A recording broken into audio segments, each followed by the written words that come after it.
세상의 역사에서 이 새로운 시대를 알리는 것은 두 가지입니다. 하나는 새로운 인물의 등장과 또 하나는 기존의 인물, 즉 강력한 힘을 발휘하던 자의 이 죽음입니다. 우리가 이러한 모습은 역사를 통해서 우리가 잘 알 수 있는데요. 우리나라의 역사를 보더라도 새로운 시대가 열릴 때 항상 새로운 인물들이 등장을 했습니다. 이 고려를 열 때는 이 왕건이라는 이 걸쭉한 인물이 등장을 했고, 이 조선을 건국할 때도 마찬가지입니다. 이성계라는 이 새로운 인물이 등장하여 이 조선을 개국을 하게 됩니다. 그런데 그 과정에는 수많은 어려움들이 있습니다. 이 반대하는 세력들이 많았던 것이죠. 그리고 그러한 반대 세력을 제거하고 이 뜻을 이루게 됩니다. 왕건은 그 당시에 이 궁예라는 인물을 제거하고 이 고려라는 나라를 시작하게 되었고, 이성계는 이 조선을 열기 위해 수많은 사람들을 죽였습니다. 그리고 함께 조선을 열었던 이 종도전까지도 그는 죽이게 됩니다. 이렇게 새로운 시대를 열기 위해서는 새로운 인물과 또 새로운 시대를 가로막고 있는 그 인물이 사라져야만 가능한 겁니다. 그렇지 않으면 새로운 인물이 생겨나더라도 이 뜻을 이룰 수 없게 되는 것입니다. 지금 우리가 살펴보고 있는 이 사무엘서도 마찬가지입니다. 사무엘이 살아있는 한 이 왕정 시대를 열 수가 없습니다. 사무엘이 죽어야만 새로운 시대, 즉 왕정 시대가 온전하게 시작될 수가 있는 것입니다. 그런데 이제 사무엘이 죽었습니다. 사무엘이 죽음으로써 이제는 사사시대가 공식적으로 끝났음을 바로 의미하는 것입니다. 사울을 왕으로 세울 때 이 형식상 왕정이 시작되었지만 사울은 하나님의 마음에 합한 자가 아니었습니다. 그래서 하나님께서는 다윗을 지목을 하게 되고 그가 역사 전면에 서도록 지금 일을 진행을 하고 계십니다. 그 일 중에서 아주 중요한 역할을 했던 사람이 사무엘입니다. 그렇게 귀한 일을 감당했던 이제 사무엘이 죽고 이제 본격적으로 다윗의 왕국, 즉 새로운 시대가 가까워 오고 있음을 우리가 알 수가 있습니다. 그런 사이에 지난 시간에 우리가 살핀 바와 같이 이 불량한 사람 라발의 이야기와 그와 정반대로 그의 아내였던 지혜로운 아비가일의 이야기가 그 안에 이 사파처럼 들어가 있습니다. 이는 시대를 분별하고 하나님이 이끄시는 새로운 시대를 맞는 사람이 어떤 사람인지를 보여주고자 하시는 하나님의 의도적인 이 편집이라고 할 수가 있습니다. 왜냐하면 지금 사무엘서 상의 이야기가 진행되는 가운데 나발과 아비가일의 이야기는 뜬금없는 이야기입니다. 즉 없어도 될 이야기죠. 그런데 하나님이 이 사건 중간에 이 일을 넣으신 것은 너희가 불량한 나발보다는 지혜로운 아비가일과 같은 사람이 되어서 시대를 분별하는 하나님의 사람이 되라는 것을 지금 우리에게 말씀하시는 것입니다. 즉 그냥 지나가는 이야기가 아니라 하나님의 뜻이 그 안에 담겨져 있는 것입니다. 우리가 이제 아비가일에 대해서 우리가 한번 살펴볼 건데요. 아비가일은 한마디로 지혜로운 사람이었습니다. 그래서 나발, 불량한 자, 어리석은 자와는 정말 대조적으로 지혜로운 자였습니다. 먼저는 어느 시대마다 참된 지혜를 가진 자가 있다는 것을 우리가 보게 됩니다. 나발이 불량한 모습으로 다윗에게 모욕을 안기자 이를 지켜보던 하인이 불안해졌습니다. 즉 이 하인은 당시 시대를 읽고 있었던 사람입니다. 즉 다윗이 어떤 인물인지 이 하인은 알고 있었죠. 비록 사울에게 쫓기는 몸이지만 사람들의 마음이 이 다윗에게 기울어졌다는 것을 이 하인은 알고 있었습니다. 더구나 다윗은 군사적으로 얼마나 열세입니까? 처음에는 400명 그리고 나중에는 600명 정도가 모였지만 그 모인 자들도 군사들이 아닙니다. 사울에게 억울한 일을 당한 자들, 그런 자들이 모였는데 사울의 군사는 3,000명이나 되고 정말 그들은 훈련받은 군사들입니다. 그런데도 매번 하나님께서는 사울을 도와준 것이 아니라 매번 하나님께서는 다윗을 도와주었던 것입니다. 즉 하나님이 사울과 함께한 것이 아니라 도망자였지만 지금 다윗과 함께한 것입니다. 그래서 이 아이는 이것을 알았던 것이죠. 뿐만 아니라 이 목동들이 들려주는 소리가 있습니다. 다윗의 군사들이 주변에 있으므로 도적들이 양떼에 접근하지 못했다라는 이런 소식들을 듣게 됩니다. 아직 왕으로 세움을 받지는 않았습니다. 아직까지 왕은 사울입니다.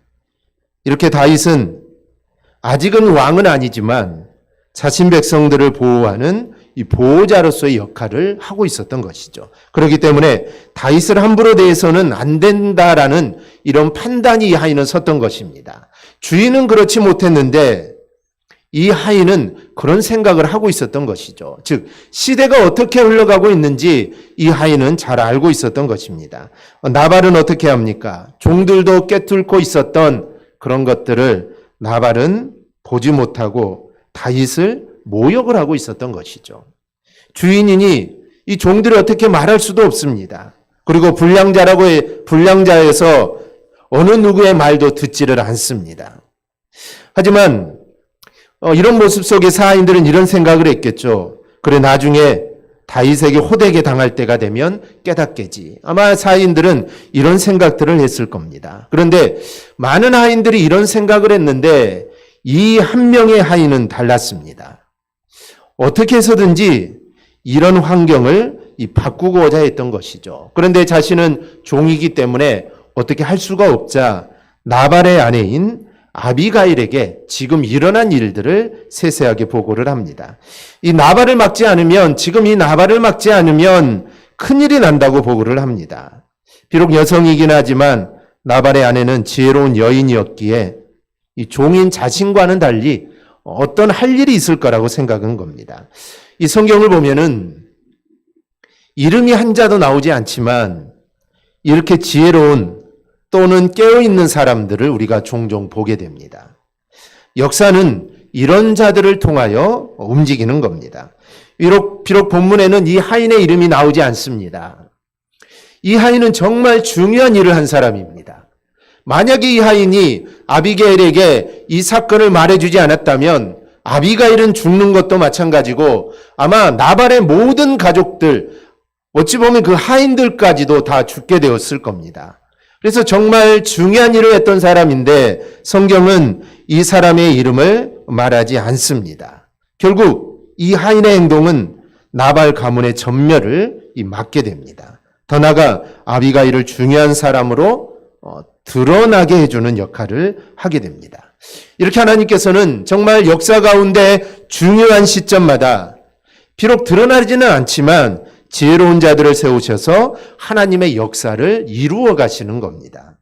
우리가 아비가일에 대해 생각해 보면 이 하인의 예상이 적중했습니다. 이 아비가일은 지혜로운 자였던 것이죠.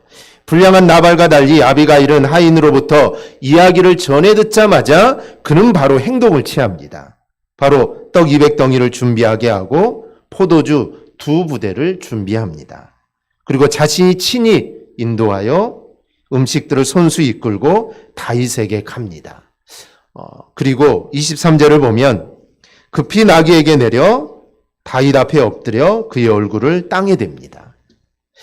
왜 아비가일은 얼굴을 땅에 대는 행동을 했을까요? 이러한 행동은 상대방은 지극히 높이는 동시에 자기 자신은 극도로 낮추는 행동입니다.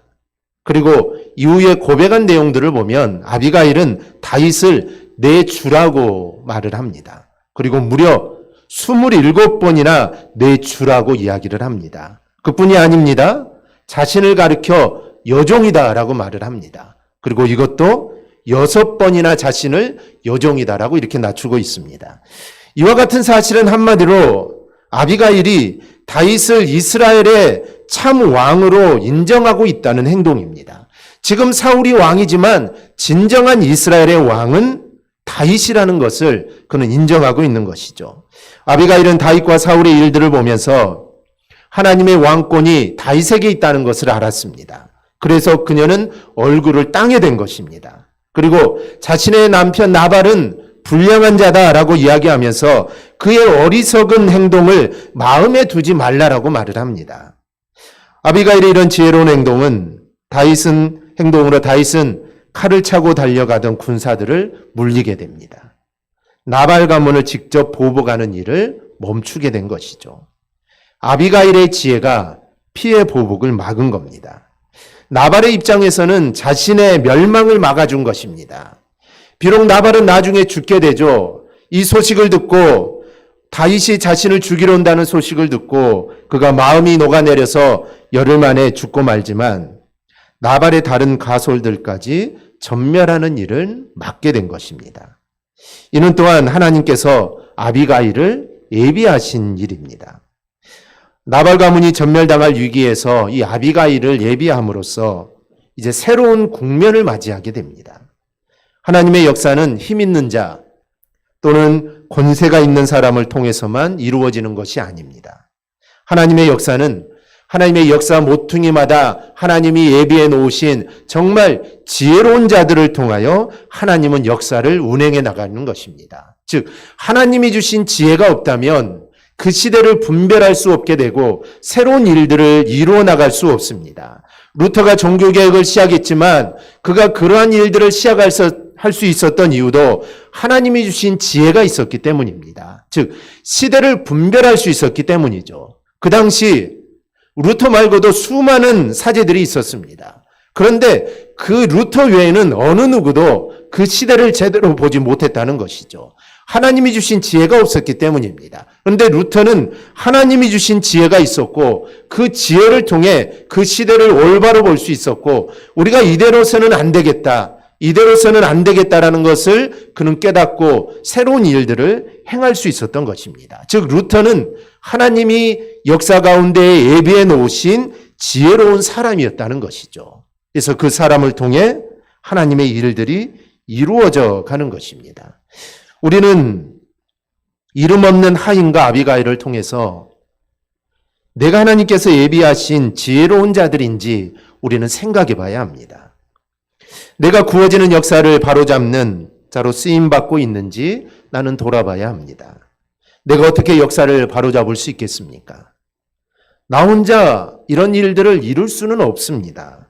나는 힘이 없습니다. 그러나 하나님이 나를 사용하시면 이 모든 일들은 가능합니다. 이 나라의 민족이 아니라 내가 역사를 바꾼다고 하니까 이 나라의 민족의 역사를 바꾸는 그런 것들이 아니라 정말 내 가정, 내 자녀들, 내가 대강교회를 새롭게 할 수 있는 일들을 감당할 수 있게 되는 것입니다. 즉 하나님이 나에게 지혜를 주셔서 하나님이 나를 사용하신다면 우리는 내 가정을 새롭게 할 수 있습니다. 내 자녀들을 새롭게 할 수 있고 대강교회를 새롭게 할 수 있습니다. 그런데 이는 결코 내가 대단해서가 아닙니다. 그저 하나님 앞에 깨어있는 나를 하나님께서 값지게 사용하시는 것뿐입니다. 그러니 우리는 지혜롭게 깨어있는 자가 되어야 합니다. 내가 깨어있기만 하면 하나님께서는 나를 통해 놀라운 일들을 행하실 것입니다. 내가 말씀 안에 또 내가 기도 안에 늘 깨어있으면 하나님은 나를 통해 내 가정을 새롭게 하고 내 자녀들 대강교회를 새롭게 하는데 하나님께서는 반드시 나를 사용하실 겁니다. 둘째로 아비가일의 중재를 보아야 합니다. 이 먹을 것은 고사하고 모욕만 했던 나발과 달리 이 아비가일은 재빨리 떡 200덩이와 포도주 2부대를 준비하여 다윗의 마음을 달래주었습니다. 다윗에게는 책임이 있는데 그것은 자신을 따르는 무리들에게 그들에게 먹을 것을 공급해 주어야 할 책임이 있습니다. 자신 하나만을 보고 따라온 사람들이니 다른 것은 둘째 치더라도 그들이 배고프지 않도록 해야 할 책임이 다윗에게 있었던 것이죠. 그래서 나발이 양의 털을 깎는다는 소식을 듣고 음식을 구하고자 했던 것입니다. 그런데 음식을 구하는 것은 고사하고 정말 모욕을 당했으니 이 다윗의 마음이 어땠겠습니까? 그런데 아비가일은 다윗의 그 마음을 읽은 것입니다. 그래서 얼른 떡과 포도주를 준비해서 다윗에게 가져간 것이죠. 그래서 다윗의 마음을 달래주었던 것입니다. 이런 모습이 참으로 아비가일이 지혜롭다라고 하는 것입니다. 그런데 더 중요한 것이 있습니다.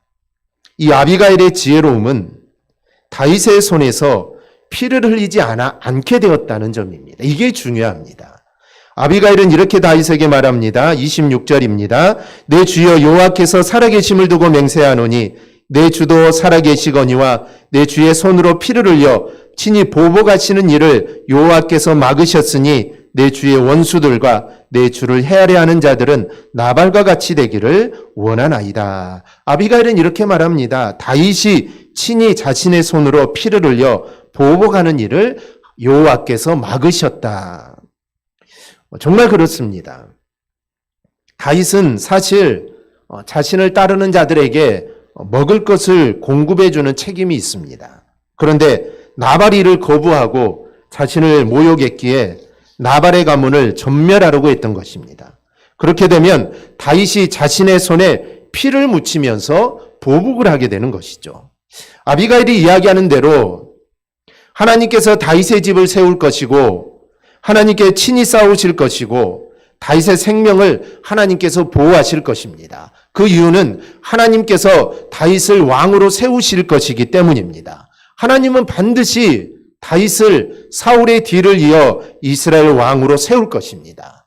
아비가일은 이 사실을 알고 있었습니다. 그리고 한 발 더 나가 아비가일은 이렇게 이야기합니다.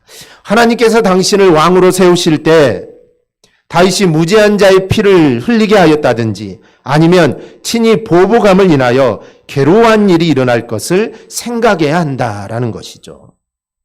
다윗이 왕이 된 후에 나발의 피를 흘린 이 일은 어떤 결과를 가져오게 될까요? 비록 나발은 불량한 자였습니다. 그러니 이러한 일들이 일어나는 것은 당연하지만 또 한편으로 보면 어찌었든 무죄한 자의 피를 흘리게 한 일이 됩니다. 이스라엘의 보호자가 되어야 할 다윗입니다. 이스라엘을 보호하고 이스라엘 백성들을 보호해 주어야 할 다윗이 오히려 이스라엘 백성들 중에 하나를 칼로 해한 일이 된 것이죠. 즉 다윗의 손에 피가 묻게 된다는 것입니다. 하나님의 역사하셔서 왕이 되는 길에 분명 이것은 하나의 오점이 될 것입니다. 아비가일은 다윗에게 이것을 생각하라는 것이죠. 나중에 왕이 되었을 때 이 사건이 어떻게 될 것인가 그거를 생각하라라고 말을 합니다. 그래서 여호와 하나님께서 자신을 통하여 지금 이 일을 하지 못하도록 막으셨다라는 것입니다. 이런 아비가일의 중재는 단순히 먹을 것을 얻으려다가 실패한 이 다윗의 마음을 풀어준 것만이 아닙니다. 다윗을 통하 이루어진 하나님의 역사 가운데 다윗이 피를 묻히지 않으므로 온전히 하나님의 역사로 왕이 되어야 한다는 점을 일깨워 준 것입니다.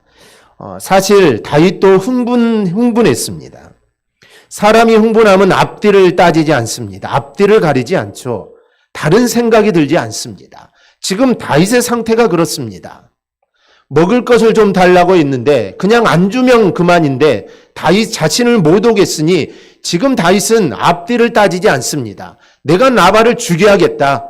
이 하나의 생각만 가고 있는 것이죠. 나중에 이를 생각할 틈이 없습니다. 자신이 왕이 되어서 나중에 일이 나에게 어떻게 될까 그런 생각이 들지 않는 것이죠. 바로 그 상태에서 가게 된 것입니다. 그리고 흥분으로 인하여 하나님의 영광을 가리고 자신의 오점을 남길 뻔했습니다. 피를 보면서 왕이 된다면 하나님이 바라시는 왕국이 될 수 없는 것입니다. 다른 나라와 전쟁을 통해서 그 사람을 죽인 것과 이거는 전혀 다른 일입니다. 이 나발은 자기가 앞으로 다스려야 할 이스라엘 나라의 하나의 백성입니다. 그런데 그 백성을 자신이 죽였다는 것이죠. 그렇게 이룬 나라는 하나님이 기뻐하시는 나라가 절대 될 수 없다는 것이죠. 그리고 나중에 백성들도 이런 다윗을 온전히 따르지 않을 것입니다. 이런 점에 초점을 맞추면 이 아비가일의 중재는 결코 작은 일이 아닙니다. 사실 다윗이 엔게디 이 동굴에 광야 굴에 있을 때 사울이 용군을 벌이고 다윗과 다윗의 무리가 숨어 있는 굴에 들어온 적이 있습니다. 그때 다윗을 따르는 무리들이 지금이 사울을 죽일 기회라고 말을 하죠. 즉 지금 사울을 죽이고 왕위에 오르자라는 것이죠. 하지만 다윗은 차분하게 생각했습니다. 만약 앞뒤를 따지지 않았다면 아무 생각을 하지 않았다면 다윗은 사울을 죽였을 겁니다. 그리고 왕위에 올랐겠죠. 그런데 다윗은 차분함을 가지게 되죠. 그래서 자신의 손에 피를 직접 묻히는 결정을 하지 않습니다. 그래서 사울을 죽일 수 있는 기회가 있었는데도 죽이지 않았다는 표시로 사울의 옷자락만 살짝 베게 되죠. 원수 갚는 것은 하나님의 일이라고 여긴 것이죠. 그런데 다윗은 이번에는 실수를 할 뻔했습니다. 흥분의 상태였기 때문에 앞뒤 따지지 않았기 때문에 잘못하면 큰 실수를 할 뻔했습니다. 그런데 아비가일의 중재로 그런 위기를 넘어서게 된 것이죠.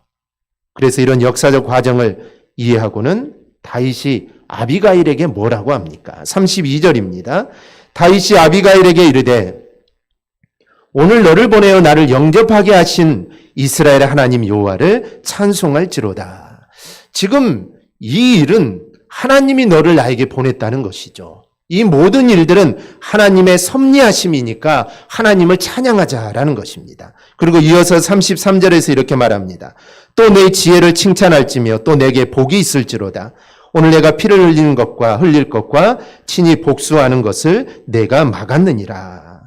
아비가일이 자신이 직접 피를 흘리는 것을 막았다면서 그 지혜를 칭찬하고 보복의 칼을 거두게 됩니다. 아비가일이 지혜롭다고 한 것은 바로 이것 때문입니다. 그냥 단순히 다윗이 나발을 죽이러 가는 그 길을 막았다는 것, 음식을 줌으로써 그의 마음을 풀어줬다는 것, 이걸로 지혜롭다고 한 것이 아닙니다. 왕이 되는 다윗에게 하나님의 순리대로 왕이 되는 길을 안내했기 때문에 이 아비가일은 지혜로운 자입니다. 그래서 이후 다윗이 왕이 되었을 때 백성들은 아무런 의심 없이 다윗을 받아들이게 된 것이죠. 만약에 나발을 죽였다면 이스라엘 백성들도 아마 쉽게 다윗을 받아들이기가 힘들었을 겁니다. 자신을 모욕했다는 이유 하나로 백성을 죽였으니 백성들도 우리도 그런 일을 당하지 않을까 아마 두려움들이 아마 있었을 겁니다. 그런데 아비가일의 지혜로 그 모든 일들이 사라지게 된 것이죠. 하나님이 주시는 지혜는 단지 어떤 일을 손해 없이 잘 치르는 것에 머무르지 않습니다. 이런 일들은 세상 사람들도 다 압니다. 내가 이 일을 했을 때 이게 나에게 손해가 되겠구나. 이 아는 것은 세상 사람들도 다 압니다. 그리고 그러면 이렇게 하면 좋겠다. 이거는 세상 사람들도 다 아는 일들입니다. 참된 지혜는 하나님의 뜻이 펼쳐져 나가는 것을 제대로 보고 그것이 순리대로 이어지도록 하는 것이 참된 지혜입니다. 자신의 손에 피가 묻힌 채로 성공하는 것을 하나님의 은혜라고 이야기하면 절대로 안 됩니다. 즉, 다른 사람들을 누르고 다른 사람들을 실패하게 하고 다른 사람들을 그렇게 만들고 내가 올라가고 성공했다. 이것은 하나님의 은혜라고 절대로 말해서는 안 합니다. 이거는 절대로 하나님의 은혜가 아닙니다. 다른 사람을 죽이고 내가 성공하는 것, 이거는 하나님의 은혜가 아닙니다. 우리는 기꺼이 손해보더라도 하나님의 뜻이 이루어지는 그 자리에 있어야 합니다. 하나님의 뜻을 보는 게 지혜이고 하나님의 뜻이 이루어져 나가게 하는 게 바로 이 지혜입니다. 우리에게 이런 지혜가 있기를 우리는 늘 기도해야 합니다. 셋째로 아비가일은 순종으로 그 지혜를 보여줍니다. 나발은 결국 죽습니다. 다윗의 손에 죽는 것이 아니라 하나님께서 나발을 치심으로 죽습니다. 즉 다윗이 사울을 죽일 기회가 있었지만 사울을 죽이지 않고 하나님의 손에 맡겼죠. 이것도 마찬가지입니다. 충분히 다윗은 나발을 죽일 수 있었지만 다윗은 죽이지 않았습니다. 그런데 하나님이 대신 나발을 치심으로 나발이 죽게 되죠. 그러자 다윗은 아비가일을 아내로 맡고자 청혼을 하게 됩니다. 이 기록상으로 보면은 시간차가 별로 드러나지 않습니다. 나발이 죽자마자 아비가일에게 다윗이 청혼을 하고 아비가일이 남편이 죽자마자 다윗에게 시집간 것처럼 보이지만 이거는 그렇지 않습니다. 모든 나라에는 예법이 있습니다. 예법이 있죠. 그런 장례 절차나 결혼 예식의 예법을 지키지 않고 예식을 행하지 않습니다. 사람이 죽었다고 그냥 바로 하는 게 아니죠. 사람이 죽었다고 바로 화장시키는 것도 아닙니다. 화장은 사람이 죽으면 24시간이 지난 후에 화장을 합니다. 지금 사람이 죽었다고 해서 장례를 좀 빨리 하겠다, 지금 바로 화장하고 싶다 해서 화장을 하는 게 아닙니다. 모든 절차들이 있죠. 이스라엘에도 당시 예범에 맞는 장례 절차가 있고 또 슬퍼하는 절차를 마친 후에 이 일이 이루어지는 것으로 우리는 보아야 합니다. 다윗 입장에서는 자신의 손에 피를 묻힐 뻔한 위기에서 벗어나게 해준 여인입니다. 그러니 이 얼마나 고맙겠습니까? 또 이 일들을 하나님의 섭리로 인식을 하고 자신의 길을 바로 잡아주었던 이 여인의 지혜로움에 아마 다윗은 매력을 느낄 수밖에 없었던 겁니다. 이런 여인이라면 앞으로 가는 길에 하나님의 뜻을 이루는데 아마 동반자가 될 수 있을 것이라고 아마 다윗은 생각을 했을 겁니다.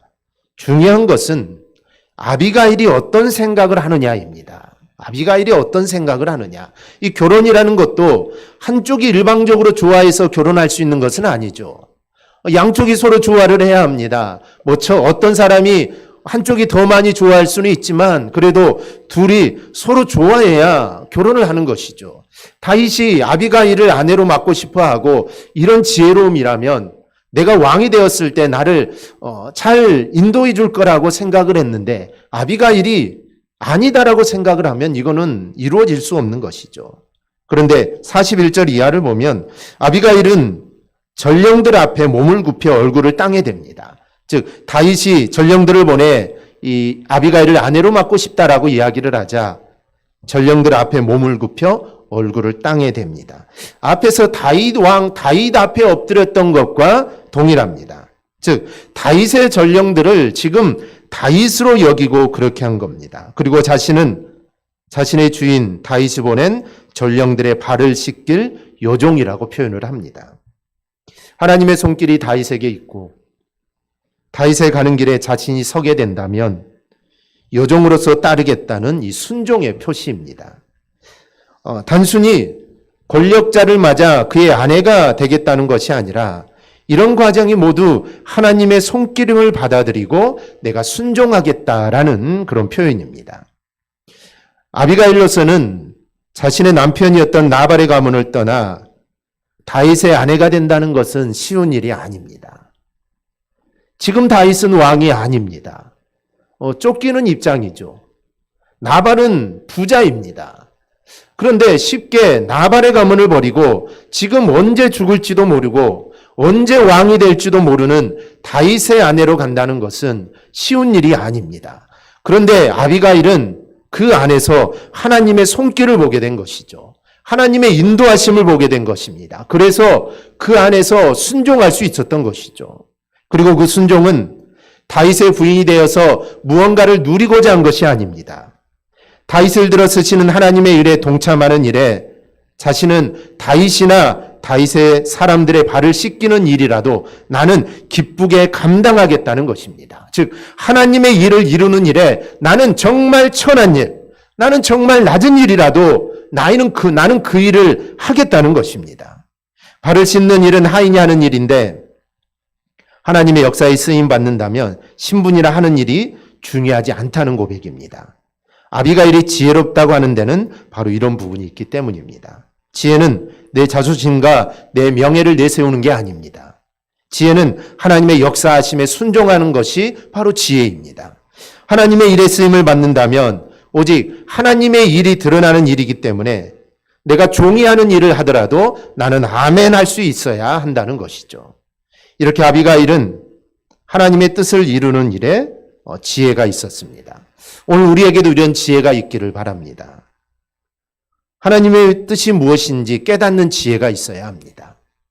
하나님이 나를 인도해 가시는데 하나님이 나를 어떻게 인도해 가시는지 그것을 깨닫는 지혜가 우리 안에 있어야 합니다. 그래야 그 지혜를 가지고 우리가 하나님의 뜻대로 우리가 나아갈 수 있는 것이죠. 하나님의 뜻을 아는 것은 기도밖에 없습니다. 기도하는 가운데 하나님의 뜻을 우리가 알아가는 것입니다. 기도하지 않으면 하나님의 뜻을 알 수 없습니다. 내가 아무리 노력하고 내가 정말 이 일이 내가 하나님의 뜻 같다, 이 일이 하나님이 나를 인도하시는 길인 것 같다라고 생각하지만 기도하지 않고 그 일을 행한다면 그 일은 하나님의 뜻이 아닐 수도 있습니다. 어찌 보면 그것은 내 욕심일 수도 있다는 것이죠. 지금 내 욕심으로 하고 있는 것일 수도 있습니다. 하지만 내가 기도하고 그 일을 행하면 그것이 내 욕심이더라도 하나님은 그 일 가운데 나와 함께 하셔서 만약에 그 일이 하나님의 일이 아니다면 하나님은 그 일들을 다른 길로 인도해 주실 것입니다. 그렇기 때문에 우리에게는 이 기도함이 정말 필요한 것입니다. 그리고 기도함으로 우리는 하나님의 일들을, 하나님의 뜻들을 발견해 가야 되는 것입니다. 그럴 때 우리는 정말 지혜로운 자가 될 수 있고 하나님께 순종하는 삶을 우리가 살아갈 수 있습니다. 우리가 이 땅에 살아갈 때 하나님 말씀에 순종하며 하나님의 뜻대로 살아가는 것보다 더 중요한 것은 없습니다. 우리 이 세상에서 돈을 벌고 우리가 늘 행복하게 살고 그런 것도 중요하지만 우리가 하나님의 뜻을 온전하게 깨닫고 그 하나님의 뜻대로 살아가는 것, 이게 우리에게는 정말 믿는 자들에게는 최고로 중요한 일들입니다. 이를 위해 우리가 늘 기도하고 하나님의 섭리하심에 우리가 늘 순종함을 통하여서 우리의 삶을 통해 우리가 하나님께 온전히 영광만 올려드리는 우리의 삶이 되기를 주님의 이름으로 축원합니다. 아멘. 기도하겠습니다.